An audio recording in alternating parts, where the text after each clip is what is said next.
Coucou tout le monde, dans cette vidéo on avait vu des crabes qui avaient des particularités spéciales. Et bah dans cette vidéo, on va voir les crustacés qui sont dotés d'armes meurtrières. Alors c'est parti. Et pour commencer on va parler de la crevette fistolée.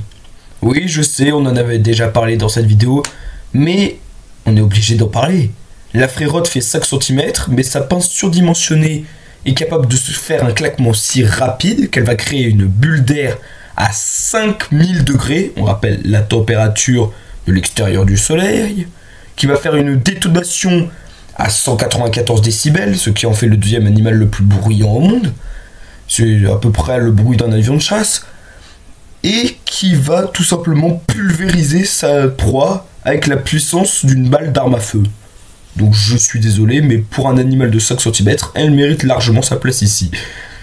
Elle vit jusqu'à 100 mètres de profondeur sur des fonds rocheux ou couverts de sédiments, dans l'océan Atlantique, Pacifique et Indien. Et on passe au crabe des cocotiers, qui est quand même un gros bébé qui peut faire jusqu'à 1,50 m d'envergure, pour un poids d'environ 15 kg. Il passe les 28 premiers jours de sa vie en mer, et après migre vers la terre, où il niche dans des terriers jusqu'à 6 km à l'intérieur des terres. Il se sert de son excellent odorat pour trouver de la viande en décomposition, des bananes et des noix de coco dont il casse la coque avec ses pinces. Oui bon ça c'est en théorie, parce que vraiment le frérot peut monter dans les arbres avec une grande facilité et éprouve un malin plaisir à briser les ailes des oiseaux pendant la nuit pour pouvoir les manger.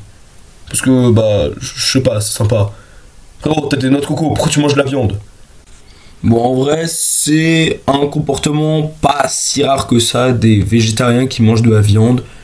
On a pour exemple une île où les scientifiques ont remarqué d'étranges séquelles dans le derrière des oiseaux. Et après une petite étude, ils se sont rendus compte que c'était les chèvres de l'île qui leur bouffaient le cul. Oula, on s'éloigne un peu du sujet. Alors revenons à nos moutons, enfin à nos chèvres. Non, pas les chèvres, non. Ne parlez plus jamais de chèvres. Skimante, voilà, la skimante. Parlons de la skimante. Aussi appelée crevette menthe, cette crevette, du coup, peut atteindre jusqu'à 18 cm et vit dans l'Indo-Pacifique. Donc la crevette menthe a plusieurs super pouvoirs, et le premier c'est ses yeux qui sont indépendants et qui possèdent chacun jusqu'à 16 cônes de couleur. Un rappel, l'être humain en a 3. Donc voilà, elle voit les ultraviolets, les infrarouges et compagnie. Une fois sa proie localisée, sa deuxième arme entre en jeu, ses pinces. Elles s'ouvrent à l'envers et peuvent faire un violent mouvement de 80 km/h pour fracasser l'adversaire.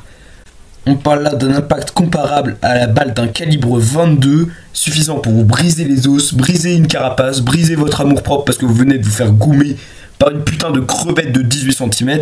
Enfin bref, briser tout quoi. Enfin ça c'est pour la première catégorie de skimante, parce que la deuxième catégorie c'est dit pourquoi frapper quand on peut percer. Et donc, ce qu'on appelle les mangiavelots ont d'énormes harpons à la place des pinces qui peuvent transpercer l'adversaire. Et voilà, j'espère que cette vidéo vous aura plu. N'hésitez pas comme toujours à me mettre en commentaire des recommandations de vidéos. Et moi je vous dis à la prochaine!